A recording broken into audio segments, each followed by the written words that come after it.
दोस्तों नमस्कार। भक्तकाल के रचनाकारों का जीवन परिचय के क्रम में आज हम देखेंगे कबीर दास का जीवन परिचय। पूरा नाम संत कबीर दास, अन्य नाम कबीरा, कबीर, कबीर साहब। जन्म सन 1398, जन्मभूमि लहरतारा ताल काशी, मृत्यु 1518, मृत्यु स्थान मगहर उत्तर प्रदेश। पालक माता पिता नीरू और नीमा, पत्नी लोई, संतान कमाल पुत्र कमाली पुत्री।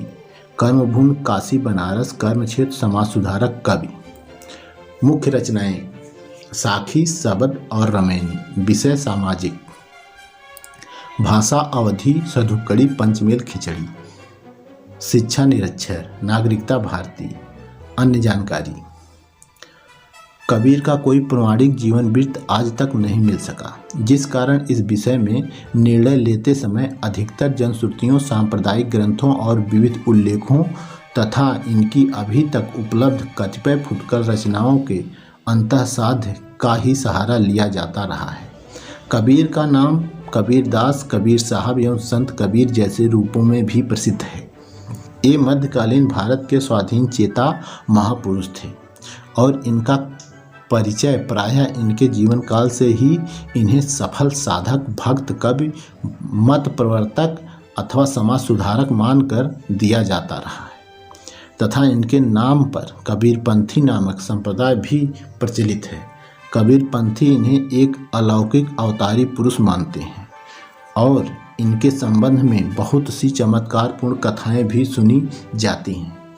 इनका कोई प्रमाणिक जीवन वृत्त आज तक नहीं मिल सका, जिस कारण इस विषय में निर्णय लेते समय अधिकतर जनश्रुतियों, सांप्रदायिक ग्रंथों और विविध उल्लेखों तथा इनकी अभी तक उपलब्ध कतिपय फुटकर रचनाओं के अंतःसाध्य का ही सहारा लिया जाता रहा है।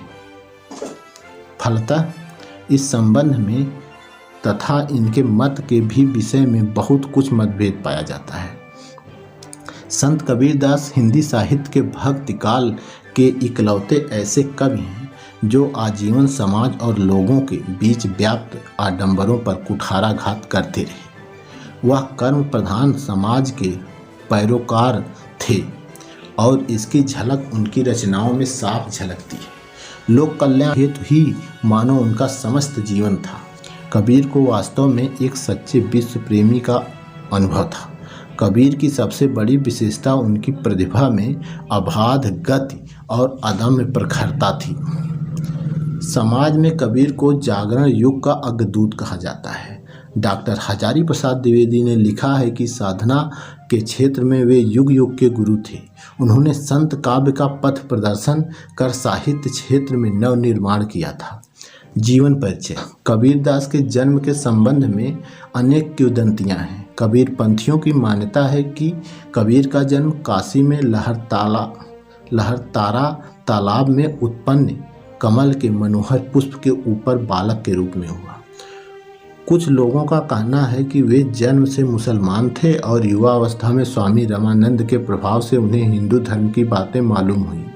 एक दिन एक पहर रात रहते ही कबीर पंचगंगा घाट की सीढ़ियों पर गिर पड़े। रामानंद जी गंगा स्नान करने के लिए सीढ़ियाँ उतर रहे थे कि तभी उनका पैर कबीर के शरीर पर पड़ गया। उनके मुख से तत्काल राम राम शब्द निकल पड़ा। उसी राम को कबीर ने दीक्षा मंत्र मान लिया और रामानंद जी को अपना गुरु स्वीकार कर लिया। कबीर के ही शब्दों में, हम काशी में प्रकट भये हैं, रामानंद चिताए। मृत्यु। कबीर ने काशी के पास मगहर में देह त्याग दी। ऐसी मान्यता है कि मृत्यु के बाद उनके शव को लेकर विवाद उत्पन्न हो गया था। हिंदू कहते थे कि उनका अंतिम संस्कार हिंदू रीत से होना चाहिए और मुस्लिम कहते थे कि मुस्लिम रीत से।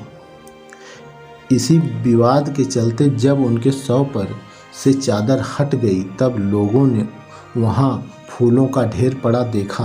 बाद में वहाँ से आधे फूल हिंदुओं ने ले लिए और आधे मुसलमानों ने। मुसलमानों ने मुस्लिम रीत से और हिंदुओं ने हिंदू रीत से उन फूलों का अंतिम संस्कार किया। मगहर में कबीर की समाधि है। जन्म की भांति उनकी मृत्यु तिथि एवं घटना को लेकर भी मतभेद है।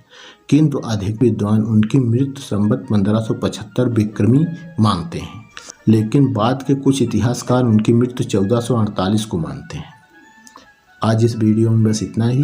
वीडियो को लाइक करें, शेयर करें। यदि आप चैनल पर नए हैं तो चैनल को सब्सक्राइब करें। नमस्कार।